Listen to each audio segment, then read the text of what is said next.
Charlie Munger didn't have a finance degree. He didn't have a Wall Street network. He built his first million with no advantages most people think you need. And at 99 years old, he died worth $2.6 billion. His secret? He said it himself. I never try to be smart. I try to collect mental models that make thinking effortless. Here are the ones that changed everything. Most people think investing is about information.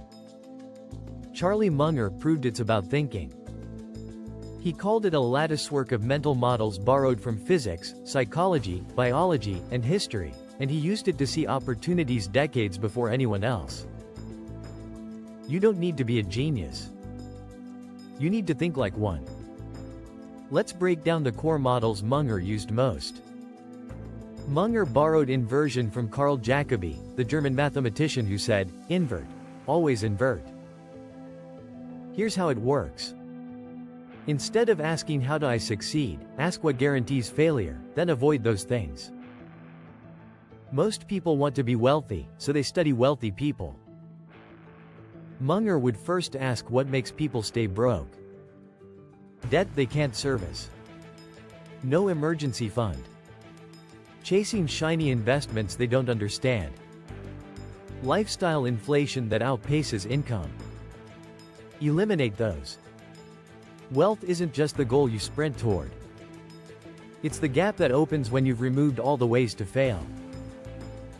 Applied to business, instead of asking how do we grow sales, ask what would cause customers to never come back, then fix that first.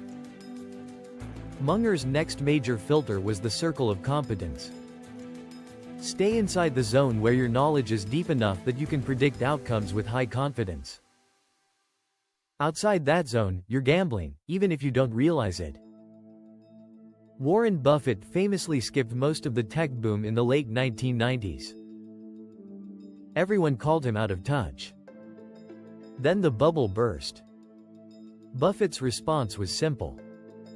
He didn't understand it well enough to have an edge, so he didn't play.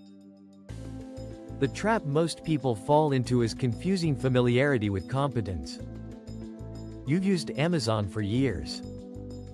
That doesn't mean you understand Amazon's business model well enough to invest or trade on it.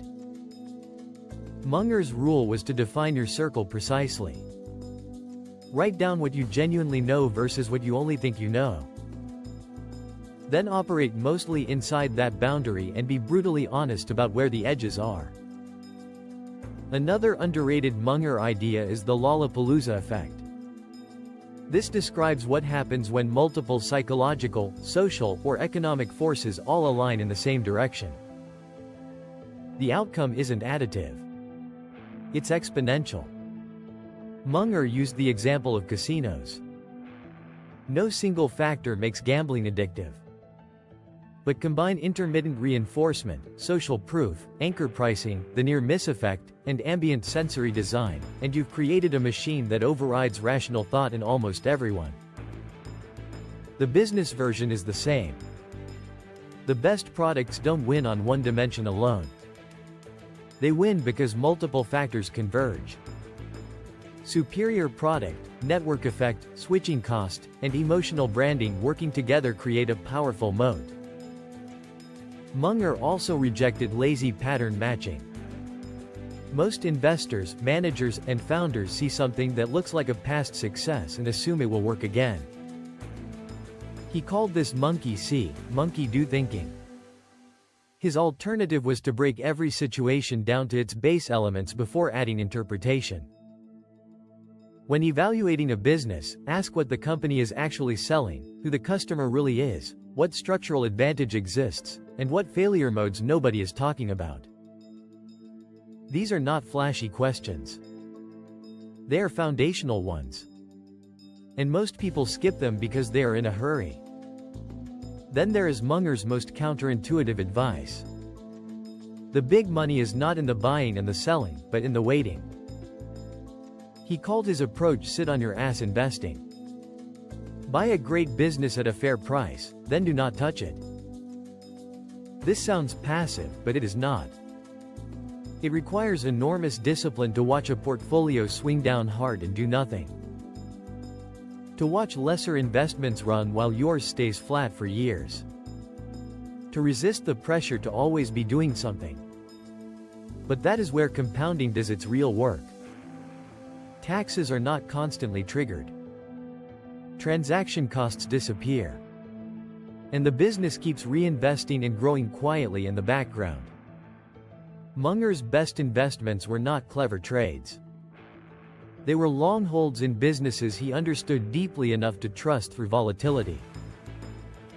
And this lesson is bigger than investing. It applies to careers, relationships, and skills.